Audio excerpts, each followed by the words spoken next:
Hello everyone, Nate Lansing here. It's Tuesday. It's time for another episode of Tuesday Tips. So I imagine if you are watching Olympics, you have seen these commercials for Zillow Offers.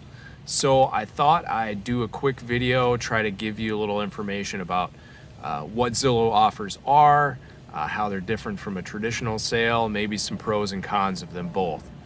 So let's dive in here and talk a little bit about Zillow Offers and what they're all about. So essentially, Zillow Offers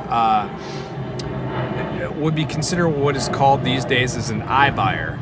They are directly making offers to homeowners to buy the home from them, which Zillow then resells to the public.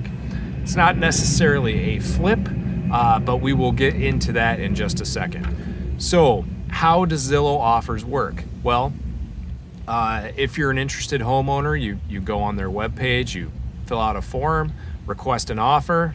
A couple days later, they will send you an initial price after looking at comps and doing all their algorithms, estimates, and all that stuff. Then they have an affiliated Zillow real estate agent here in the Twin Cities areas. That is usually the Chris Lindahl team. If you've seen the billboards everywhere, they are partnering with Zillow on those. That agent comes out, evaluates the home, looks for any necessary repairs, provides that information back to Zillow, and then Zillow will give you a final offer price, which then you can either accept or not. So that's a little bit of basics of how the initial process of how Zillow Offers works. Let's run down some of the pros and cons of Zillow Offers.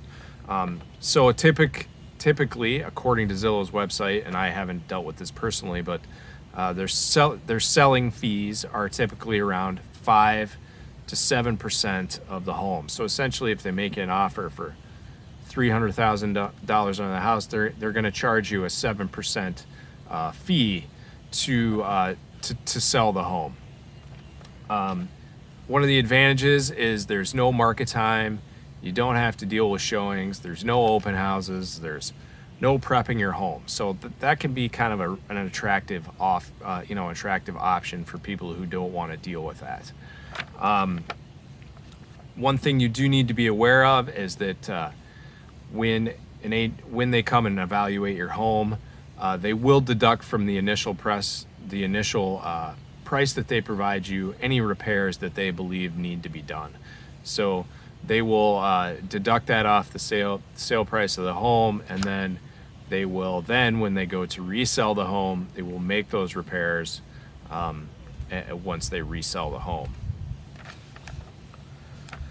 So what are the pros and cons here? Well, so a pro of Zillow Offers would essentially be no showings. It's quick. There's no hassle. It can happen pretty fast. It's really flexible. So that can be a big advantage for people who are maybe selling from out of town or just don't have the time or the bandwidth to deal with to getting their house ready for sale. So what are the cons of a Zillow offer, accepting a Zillow offer? The biggest one that I see is that, especially in the market that we're in right now, the offer price that they're going to provide you is not what you could get on the open market. They are buying and reselling homes. While they're not trying to make a huge profit on the resale, they do want to recoup their money and then some. So the offer that you receive would not be what you could get on the open market. An example of this is a home I just looked up here in South Minneapolis at 60th and 10th in Minneapolis. It was sold to Zillow by the owner at the end of March 31st for $374,500. Zillow then took possession of that home and resold it, which closed on May 18th, for $393,000. That is an $18,500 difference between what the original owner got and what Zillow ended up selling it for. So that's a pretty significant chunk of change. We don't necessarily know what kind of repairs that Zillow had to make on the home, but considering the super quick turnaround between the end of March and the middle of May, I can't imagine it was very much that they had to do. So you can see as seller, depending on your personal situation, it's probably worth it for you to put in the extra time and, take the few weeks it takes to get your house ready to go on the market for that $18,500 offer. So that's the biggest con of dealing with something like an iBuyer. So they're either, it's super convenient, but you're not going to make as much money off the sale of your home. So that's a quick rundown on some pros and cons of Zillow Offers. There's other iBuyers out there that do this kind of thing. They're all pretty similar, have pretty similar processes. Some fees may differ, but they're all kind of working on the same program.